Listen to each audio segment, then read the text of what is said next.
स्वर सुधा मंच पर प्रस्तुत है मालती जोशी की कहानी वसीयत। ओंकार सीटी बजाते हुए घर में दाखिल हुआ ही था कि बरामदे में बैठे हरीश को देखकर एकदम सकपका गया। नमस्ते भैया, आज आप घर में कैसे? तुम्हें कोई ऐतराज है? हरीश ने कहा तो ओंकार और भी सहम गया। उसकी हालत देखकर हरीश को हंसी आ गई। कहा, मैं तो खैर अपने घर में बैठा हूँ, पर आज आपकी सवारी इधर कैसे? ऐसे ही कभी कभी भाभी जी से मिलने चला आता हूँ। भाभी है ना भीतर? उसने पूछा और उत्तर की प्रतीक्षा न करते हुए सीधे भीतर चला गया। भीतर वाले ओसारे में माँ बेटी दोनों मिल गई। ओंकार वहीं पास में बैठ गया। बोला, भाभी जी, बड़े भैया के पास कौन सी गाड़ी है? सेंट्रो। क्यों? नीली वाली थी ना, पर आजकल वहाँ एक लाल गाड़ी खड़ी रहती है, खूब बड़ी सी। अपने छोटे भैया को जाकर बताओ। बेचारी भाभी, बेचारी भाभी कहते उनका मुंह नहीं सूखता, और बेचारी भाभी दो दो गाड़ियां रखे हैं। चुप करो अम्मा, पता है न, वह आज घर में है। हाँ तो ओंकार, लाल गाड़ी तो है, पर कौन सी? ठीक से देख नहीं पाया भाभी, पास जाते ही कुत्ते भौंकने लगते हैं। फाटक के बाहर खड़ा रहता हूँ तब भी। कुत्ते भी पाल लिए हैं, वह भी दो दो। यहाँ बच्चों को ठीक से दूध भी नसीब नहीं होता, वहाँ कुत्ते पाले जा रहे हैं, वह भी दो दो। रईसी और कैसी होती है? वह जैसी भी हो, नानी जी, अब हम वहाँ नहीं जाएंगे। बड़े जबरा कुत्ता हैं, हमको चीर डालेंगे। मैं गरीब बेमौत मारा जाऊंगा। 10-10 हजार के इंजेक्शन आते हैं, कहाँ से लगवाऊंगा? अरे, बड़े आदमियों के कुत्ते काटते हैं तो कुछ नहीं होता, उनके खुद इंजेक्शन लगे रहते हैं। जो भी हो, अब हम वहाँ नहीं जाएंगे, कहता हुआ ओंकार उठकर बाहर आ गया। हरीश आराम कुर्सी पर पूर्ववत आंखें मूंद कर लेटे हुए थे, पर उनके कान भीतर की ओर ही लगे थे। ओंकार की आहट पाते ही वे उठ बैठे। ओंकार, तुम बड़े भैया के घर गए थे? कुछ काम था? बेचारा ओंकार बगले झांकने लगा। खिसकने की भी राह नहीं मिली। हरीश लगातार उसकी ओर देख रहे थे। आखिर उसने हिम्मत की और कह दिया, हम कौन अपनी मर्जी से जाबे हैं? हमें वहां नानी जी भेजती हैं। किस लिए? हालचाल जानने के लिए। तो भाभी जी कुछ चाय वाय पिलाती हैं कि सूखा ही टरका देती हैं?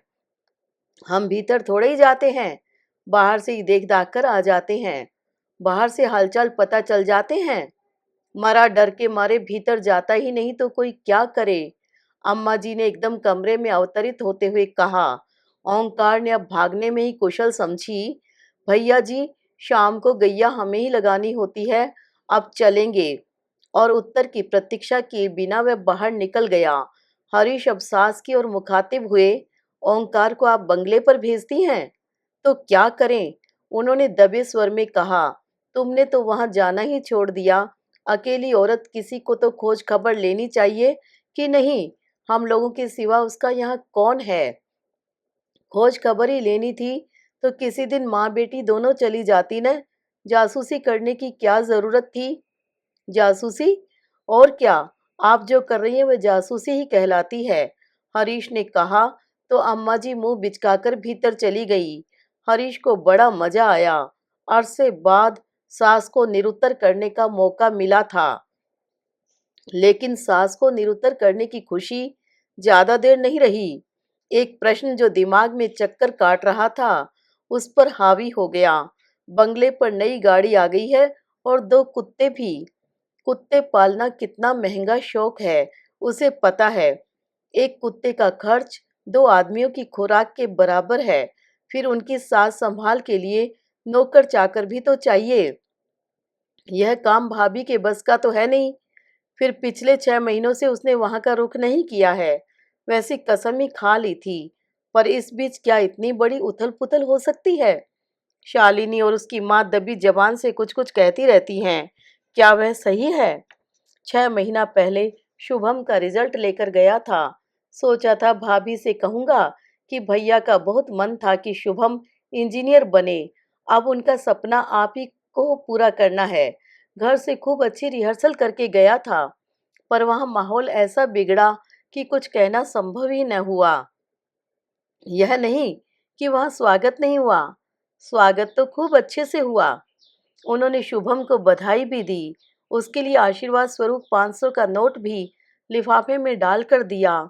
चाय नाश्ता भी करवाया, पर सब कुछ ठंडा ठंडा सा था। उनमें संबंधों की ऊष्मा नहीं थी, वैसे भी उनसे सुसंवाद कभी था ही नहीं। पर भैया के रहते ये बातें सतह पर नहीं आई थी। अब जैसे सब कुछ सामने आ गया। चाय के बाद वह शुभम को लेकर भैया के सपने की बात कहने ही जा रहा था कि भाभी ने कहा, चलो अच्छा हुआ, शुभम के रिजल्ट के बहाने ही सही तुम आए तो, नहीं तो तेरे ही के बाद तो तुम यहाँ का रास्ता ही भूल गए थे। जानते तो थे कि इस घर का एकमात्र कमाऊ सदस्य अब नहीं रहा, फिर एक आध बार आकर देखना तो था कि भाभी कैसी है, किस हाल में है। हरीश का सिर शर्म से झुक गया। वह अपनी सफाई में कुछ कहना ही चाहता था कि भाभी बोली, तुम्हें शायद डर लगा होगा कि भाभी कुछ मांग न ले। ठीक है न, मैं तुमसे क्या मांगती हरीश, जिसने पिता समान भाई की अंत्येष्टि के लिए भी दूसरों के सामने हाथ फैलाया था, उससे मैं क्या मांगती और मुझे वह क्या दे देता। सॉरी भाभी, पर उस समय हाथ सचमुच बहुत तंग था। उसने घुटी सी आवाज में कहा, हाथ तो तंग होना ही था। तुम्हारी एटीएम मशीन जो बीमार पड़ी थी, अब तक तो तुम्हारी हर समस्या वे ही सलाहते आ रहे थे। बच्चों की फीस हो या साल भर का अनाज हो, सर्दियों के कपड़े हो या छुट्टियों की प्लानिंग हो, सब कुछ वे ही तो करते थे। उन्हीं बातों को याद करके तुम अपने भाई के लिए लकड़ी ही खरीद लेते तो मुझे अच्छा लगता। दोस्तों से उधारी की बात तुमने मुझसे बाद में कही, इससे अच्छा था मुझसे ही मांग लेते। बाहर वालों के सामने उस राजा आदमी की बेइज्जती तो न होती। इस कड़वे प्रसंग के बाद शुभम के लिए कुछ कहने का सवाल ही नहीं था। अब यह देहरी कभी न चढ़ने का प्रण करके वह बाहर चला आया। बाद में पछतावा भी हुआ कि वह 500 रुपए का लिफाफा वहीं क्यों नहीं फेंक दिया। वैसे भी भाभी के लिए मन में पहले दिन से ही एक पूर्वाग्रह था। समझ लिया था कि वे उन लोगों का सुख चैन छीनने आई हैं। भैया के आश्रय में जो एक आश्वस्ति थी, संभावनाएं थी, वह एकदम धूमिल होती दिखाई दी। इस घर में आने से पहले ही वे खलनायिका बन गई थी। पहली वाली भाभी जब 2 साल की लंबी बीमारी झेल कर भगवान को प्यारी हो गई, तो भैया एकदम टूट से गए थे। साल भर तक एकदम गुमसुम से वीतराग बने रहे। फिर इस अवसाद से उबरने के लिए उन्होंने अपने आप को काम में झोंक दिया। दुगने जोश से साल भर में ही घर की काया पलट हो गई। हर तरफ जैसे सोना बरसने लगा। हरीश ने ठाठ से अपनी पढ़ाई पूरी की। धूमधाम से उसकी शादी हुई। माँ का मरण त्योहार भी शान से मनाया गया। बच्चों के जन्मोत्सव पड़ोसियों की ईर्ष्या का कारण बने। फिर सुना कि भैया शहर के बाहर एक बंगला खरीद रहे हैं, तो घर भर में खुशी की लहर दौड़ गई। सब लोग बंगले में रहने के सपने देखने लगे। पुश्तैनी घर बड़ा था, पर था तो पुराना ही। उसकी मरम्मत पर, सजावट पर काफी कुछ खर्च किया जाता रहा, पर वह अपना पुरानापन नहीं छोड़ पाया था। गृह प्रवेश की तैयारियां चल ही रही थी कि भैया ने एक बार सबको चौंका दिया। बताया कि वे नई पत्नी के साथ गृह प्रवेश करेंगे। पुश्तैनी मकान उन्होंने अत्यंत उदार अंतःकरण से हरीश के नाम कर दिया, पर उनकी इस दरिया दिली से न हरीश खुश हुआ न उसका परिवार, क्योंकि इस दान पात्र का साफ अर्थ यह था कि उन लोगों को पुराने घर में ही रहना है। सारे सपने धराशायी हो गए थे। आने वाली के प्रति मन कड़वाहट से भर गया था, क्योंकि उन्होंने सबका हक छीनने का जघन्य अपराध किया था। शाम को घूमने जाने के बहाने वह घर से निकल गया और सीधे बंगले पर पहुंचा। उसने गेट के पास स्कूटर रोकी ही थी कि कुत्तों ने सम्मिलित स्वर में भौंकना शुरू कर दिया। अंधेरे में कुछ नजर नहीं आ रहा था, पर वे शायद बरामदे की जाली में बंद थे। भीतर जाना कितना निरापद है, इस पर वह विचार ही कर रहा था कि एक बलिष्ठ हाथ उसकी गर्दन पर पड़ा। उतनी ठंड में भी उसके पसीने छूट गए। मुड़कर देखा, हाथों का मालिक भी उतना ही बलिष्ठ था और उसे आग्नेय नेत्रों से घूर रहा था। हेलो मिस्टर, दूसरों के घर में ताक झांक करते शर्म नहीं आती? ये दूसरों का घर नहीं है, मेरे भाई का घर है, उसने हिम्मत बटोरते हुए कहा। कौन भाई? उसने भैया का नाम बताया। वे तो अब नहीं है, पर भाभी तो है, मैं उनसे ही मिलने आया हूँ। भाभी भी अब यहाँ नहीं रहती, यह बंगला अब मैंने खरीद लिया है। क्या बात करते हैं? दिन में आना, पेपर्स दिखा दूंगा, उन्होंने दबंग आवाज में कहा। लुटा पिटा सा अपनी जान छुड़ाकर हरीश वहां से चला आया। बाद में ध्यान आया कि भाभी के बारे में तो पूछा ही नहीं कि वे कहाँ गई, पर अचानक पकड़े जाने के कारण उसकी सिट्टी पिट्टी गुम हो गई थी। उसे कुछ होश ही नहीं रहा। रात भर उसे नींद नहीं आई। शालिनी से बात करना चाहता था, पर हिम्मत नहीं पड़ी। जानता था अम्मा जी हमेशा कान लगाए रहती हैं। सासू माँ की निरंतर उपस्थिति उसे पहली बार खली। इकलौती कन्या से शादी करते समय केवल प्रॉपर्टी का ध्यान था। यह नहीं पता था कि दहेज में अम्मा जी भी साथ चली आएंगी। आई हैं तो चुपचाप बनी रहें, पर नहीं, हर घड़ी अपनी उपस्थिति दर्ज कराती रहेंगी। भैया तो पीठ पीछे उन्हें ललिता पवार ही कहते थे। शायद उनके आने के कारण ही दूसरी शादी के बाद उन्होंने अलग घर बनाने की सोची हो। बड़े भैया की इस शादी पर सबसे ज्यादा वक्र दृष्टि अम्मा जी की ही थी। शादी के बाद भाभी के यहाँ 2 बार उम्मीद जगी थी, पर हर बार खुशियां आधे रास्ते से लौट गई थी और शालिनी ने इसका श्रेय अपनी माँ को दिया था। तब से हरीश को उनसे डर सा लगने लगा था। क्या भाभी इस राज को जानती हैं? क्योंकि उसके बाद से ही उनके व्यवहार में एक ठंडापन सा आ गया था। शादी के इन 15 सालों में वे मन से किसी से जुड़ ही नहीं पाई। उन्हें घमंडी करार दे दिया गया था, पर दूसरा पक्ष भी तो कम दोषी नहीं था। उसने इस खाई को पाटने की कभी कोशिश ही नहीं की। दूसरे दिन सुबह सुबह वह मुंशी बाल मुकुंद जी के घर पहुंच गया। देर होने से उनके काम पर निकल जाने का डर था।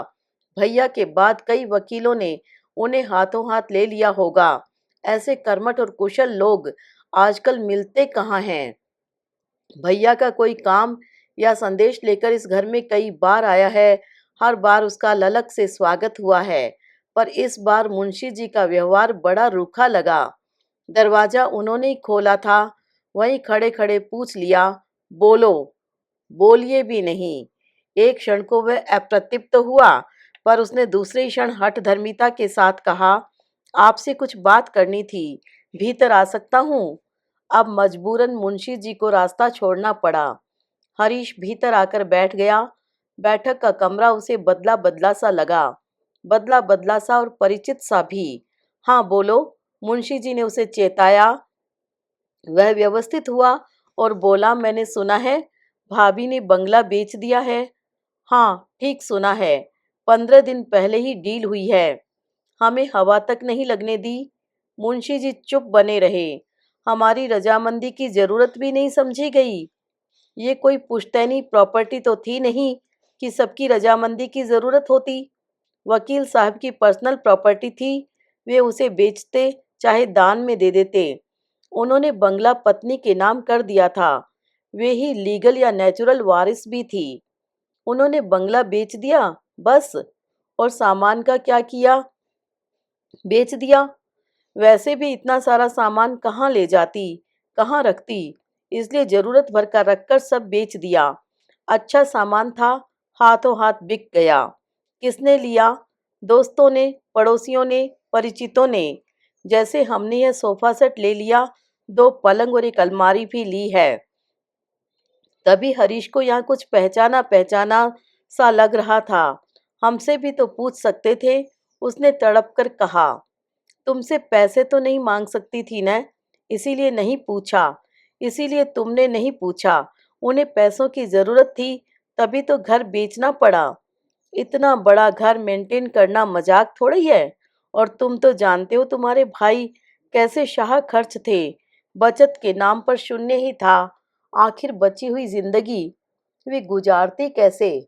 बरसी तक तो रुक ही सकती थी। ऐसी भी क्या जल्दी थी? जल्दी सामने वाली पार्टी को थी। उनके ज्योतिषी ने मुहूर्त निकाल दिया था। फिर जब जाना ही था तो आज क्या और कल क्या? भाभी अब कहाँ है? अपने भाई के पास। कल आना। उनसे पूछकर ही पता बताऊंगा। मतलब कि ये आदमी भैया के जाने के बाद भी अपना ईमान बनाए हुए है। उस दिन भाभी उलाहना देते हुए कह तो रही थी, तुमसे तो वो मुंशी जी अच्छे हैं। अब कोई काम नहीं है फिर भी 4-8 दिन में हालचाल पूछ जाते हैं। उसे आशा तो नहीं थी, पर मुंशी जी ने दूसरे ही दिन फोन करके पता दे दिया था। नासिक के पास कोई जगह थी। ऑफिस के टूर का बहाना बनाकर वह चल पड़ा था। घर पर बताने की हिम्मत नहीं हुई। सच बात जानते ही एक विस्फोट सा हो जाता। जो कुछ हुआ उसमें 100% उसका दोष बताया जाता। उसकी अकर्मण्यता को कोसा जाता। मुंशी जी ने पता ठीक ठाक दिया था।